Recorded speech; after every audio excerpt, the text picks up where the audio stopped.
Why don't you sit here? Bill can sit here. The first question I kind of was interested in asking is what you think each has contributed to the computer and technology industry, starting with you, Steve, for Bill, and vice versa. I think, but the biggest thing was Bill was really focused on software before almost anybody else had a clue that it was really the software. Bill, how about the contribution of Steve and Apple? Well, first I want to clarify, I'm not fake Steve Jobs. I actually looked at an Apple ad from 1978. It was a print ad that shows you how ancient it was, and it said thousands of people have discovered the Apple computer. Thousands of people. We had some very strange ads back then. We had one where it was in a kitchen, and there was a woman that looked like the wife, and she was typing in recipes on the computer with the husband looking on approvingly in the back. Yeah. Stuff like that. Most people, some people here, but I don't think most people know that there was actually some Microsoft software in that Apple II computer. Do you want to talk about what happened there, how that occurred? The original Apple II Basic, the integer basic, we had nothing to do with. But then there was a floating point one where, and I mostly worked with Woz on that. Let me tell this story. So Woz, and so we're getting a lot of input that people want this basic to be floating point. And like we're begging Woz, please make this floating point. Who's we? How many people are in Apple? Well, me. Yeah. We're begging Woz to make this floating point, and he just never does it, and he wrote it by hand on paper. And how much was I think you were telling us earlier? That was $31,000. That Apple paid you for the floating point basic. And I flew out to Apple. I spent 2 days there getting the cassette. The cassette tapes were the main ways that people stored things at the time. Right. And that was fun. And so we were working together. The schedules were uncertain. The quality was uncertain. The price. When Steve first came up, it was going to be a lot cheaper computer than it ended up being, but that was fine. So we made this bet that the paradigm shift would be graphics interface, and in particular that the Macintosh would make that happen with 128K of memory, 22K of which was for the screen buffer, 14K was for the operating system. So it was 14K. Yeah, 14K. Yeah, and we were actually negotiating a deal to invest and make some commitments and things with Gil Amelio. Next thing I knew, Steve called me up and said, "Don't worry about that negotiation with Gil Amelio. You can just talk to me now." And I said, "Wow." How do you look at yourselves in this landscape today? Because you are competitors in certain ways, which is the American way, right? We watch the commercials. And you get annoyed at each other from time to time. You know what? I have to confess, I like PC Guy better. Yeah, he's great. I like him. The art of those commercials is not to be mean, but it's actually for the guys to like each other.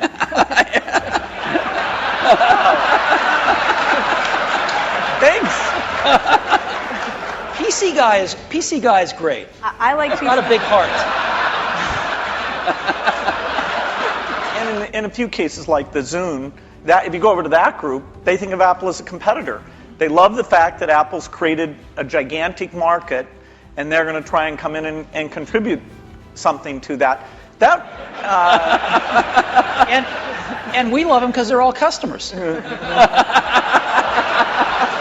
The same processor, essentially, that the Mac had. This is one of those great ironies.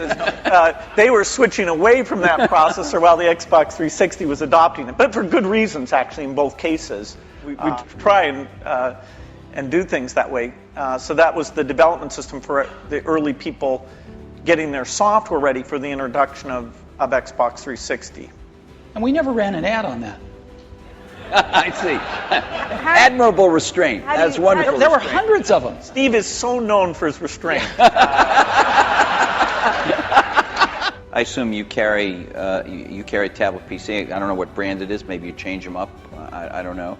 You obviously carry a MacBook Pro, I would guess, or a MacBook. Yeah, well, and an iPhone. And an iPhone. You have one? I do.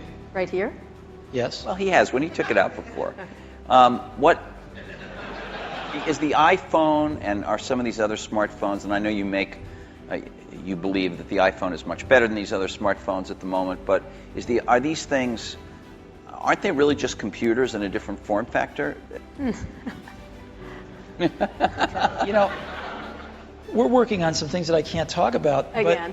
But, again, yeah. But there used Very to be, beautiful. There used to be a saying, isn't it, at It's going to Apple? blow us away, though, Blow us when away. you can't. Wow, it's great. There used to be a saying at Apple, isn't it funny a ship that leaks from the top? So, That's kind of like a sweater without sleeves is a vest. I don't get that. that was what they used to say about me when I was in my 20s. Okay. I'm going to ask a more personal question. We have just a minute before we were going to open up for questions. What's the greatest, I'm not going to call this the Barbara Walters moment and ask you what tree you'd like to be, but what's You would the love great- to be I Barbara would- Walters, let me just tell you. No, I would not. What's the greatest misunderstanding? Ding, right. But thank you, Steve.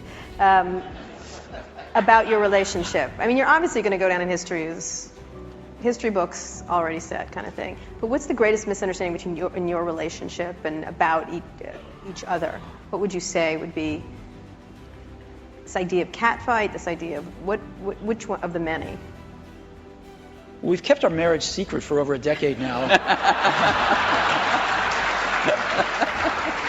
Canada. That trip to Canada.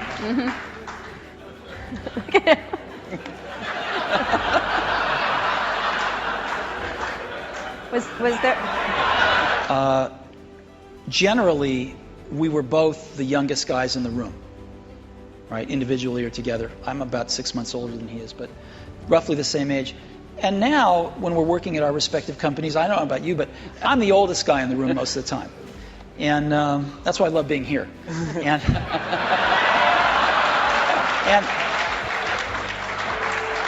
so Happy to oblige. Happy to oblige. And you know, I think of most things in life as either a Bob Dylan or a Beatles song. But there's that one line in that one Beatles song, you and I have memories longer than the road that stretches out ahead. And that's clearly true here. Well, you know what? I think we should end it there. Let's just end it there. I'm gonna have a little tear right here. Thank you. Thank you very much. Thank you so much. Thank you.